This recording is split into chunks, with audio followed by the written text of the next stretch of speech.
마켓 쇼쇼쇼 1부의 마지막 코너로 인사드립니다. BOJ의 통화정책회의를 소화해가는 국내 시장이었습니다. 자, 이제 연휴를 앞두고 많이들 벌써부터 이 시장을 떠나셨을 것 같은데요. 그럼에도 불구하고 우리는 연휴 이후에 다가올 수 있는 시장의 다양한 변수들을 체크해보면 좋지 않을까 싶어서 오늘 이 시간을 준비를 해봤습니다. 우리가 쉬는 동안 일어날 수 있는 다양한 일정들을 체크를 해보고요. 시장 변수에 대응을 해보시면 좋을 것 같습니다. 자, 그래서 오늘도 넥스트 마켓 저와 함께 살펴보시겠습니다. 자, 일정 체크를 해볼 텐데 사실 굉장히 크고 작은 일정들은 많이 있었지만요. 그래도 다음 주 우리가 쉬는 동안 미국 빅테크 기업의 실적 발표 그리고 금리 인상에 관한 다양한 스탠스들 체크해 보시면 좋을 것 같습니다. 우선은 1월 30일 목요일 일정 보겠습니다. 그러니까 그 전날부터 FOMC 회의가 진행이 되면서 금리에 관한 결과치들은 한국 시간으로 1월 30일 목요일 날 발표가 될 예정이고요.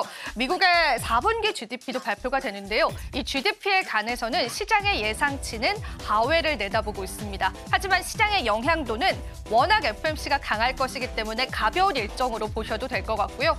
미국의 빅테크 기업들의 실적 발표도 나는데요. 마이크로소프트, 테슬라, 그리고 메타와 퀄컴과 같은 종목군들의 실적 발표에 따라서 시장 방향성들 그리고 또 산업적인 방향성들이 잡힐 수 있다는 거 살펴보시면 좋겠습니다. 그리고 31일 날 우리가 돌아옵니다. 돌아오는 날에도 다양한 일정들이 기다리고 있기 때문에 우리가 살펴봐야 될 것 같은데 일단 12월 달 PCE 지표가 발표가 되는데 앞서 발표가 됐었던 PPI 그리고 CPI 지표가 시장의 예상치를 하회했기 때문에 이번에 PCE 지표도 시장의 예상치를 하회한다면 시장에 관한 긍정적인 투자 심리가 살아날 수 있을 것이다라는 다양한 월가의 분석들이 있었습니다. 참고를 해보시면 좋을 것 같고요. 이어지는 실적 발표는 애플과 아마존 그리고 인텔의 실적 발표에 따라서 우리 증시의 방향성들 정해질 수 있다는 거 살펴보시면 좋겠습니다. 자, 그렇다면 우리가 어떤 시나리오를 짜볼 수 있을지 궁금하실 것 같아서요. 바로 한번 살펴보겠습니다. 다음 장도 보실 텐데요. 마법 같은 시장 반응이 있었던 간밤이었습니다. 같이 한번 살펴보겠습니다. 자, 우리가 또 간밤에 경제포럼, 다보스 경제포럼에서 트럼프의 발언들이 있었는데요. 그때 트럼프가 강력한 한마디를 했습니다. 금리를 즉시 내리도록 요구할 것이다 라고 발언을 했고요. 이때 시장의 반응도가 굉장히 민감했었는데요. 일단 이런 발언을 하자마자 국채 금리가 하락했고요. 원유에 관한 발언을 하자마자 원유 가격도 하락을 했습니다. 그런데 마침 FOMC가 얼마 남지 않았잖아요. 그 앞서서 트럼프가 했던 발언들에 관한 시장의 주목을 받고 있는 모습입니다. 자, 그렇다면은 이번 FOMC 때 어떤 스탠스가 나올지 궁금하실 것 같은데 아마 많이들 더 이상의 금리 인하는 당분간은 없을 것이다라는 거 알고 계실 겁니다. 저희가 페드워치를 보기 이전에 모건 스탠리 같은 경우에도 당초에 3월에 금리 인하를 할 것이다라고 이야기를 했던 걸 6월 달로 미루기도 했고요. 뱅크 오브 아메리카는 금리 인하는 더 이상 없을 것이다라고 굉장히 매파적인 스탠스의 전망치를 내놓기도 했습니다.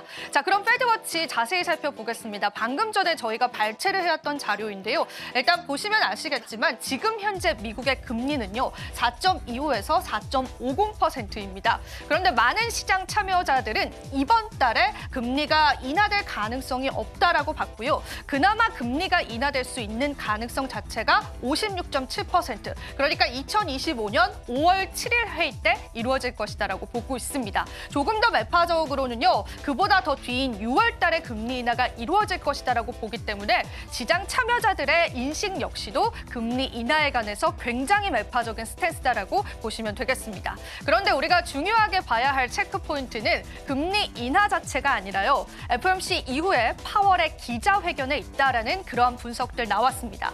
4개월 만에 둔화된 코어 CPI에 관한 코멘트도 필요할 테고요. 분명히 많은 기자들이 트럼프에 관한 질문을 할 겁니다. 그 질문에 관한 파월의 반응도가 오히려 시장의 반응도에 더 밀접하게 영향을 받을 것이다라고 보고 있습니다. 트럼프의 통화 정책 영향력에 관한 파월의 스탠스 과연 변하지 않았을지 체크를 해보셔야 될 것 같고요. 자, 전반적인 시장 자체가 이번에 금리 인하를 기대하고 있지는 않잖아요. 그래서 중요한 게 바로 미국의 실적 발표가 되겠습니다. 미국의 빅테크 기업들의 실적 발표들 하나하나 체크를 해볼 텐데 우선은 우리가 가장 관심이 많은 테슬라에 관한 전망치들 한번 살펴보겠습니다.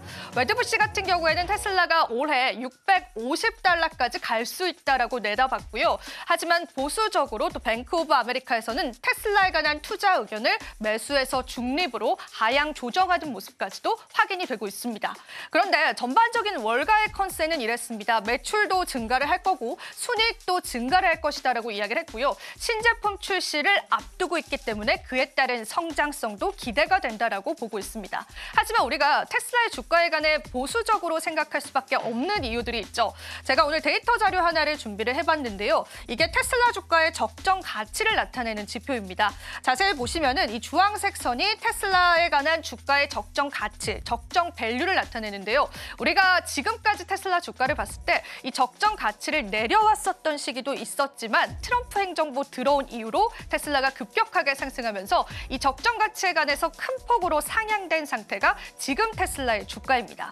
물론 이러한 적정 가치에 따라서 테슬라의 주가가 움직이진 않겠지만 추가적인 상승은 제한적일 것이다라고 내다보고 있기 때문에 아무리 이번에 실적 발표가 잘 나온다고 하더라도 그 상승폭들은 일부 제한이 있을 것이다라고 보는 다양한 의견들이 있었습니다. 테슬라뿐만 아니라 아마존과 애플도 실적 발표를 하게 될 텐데요. 이 실적 발표에서 중요한 관전 포인트는 시장의 컨센을 하회하지 않아야 한다는 겁니다.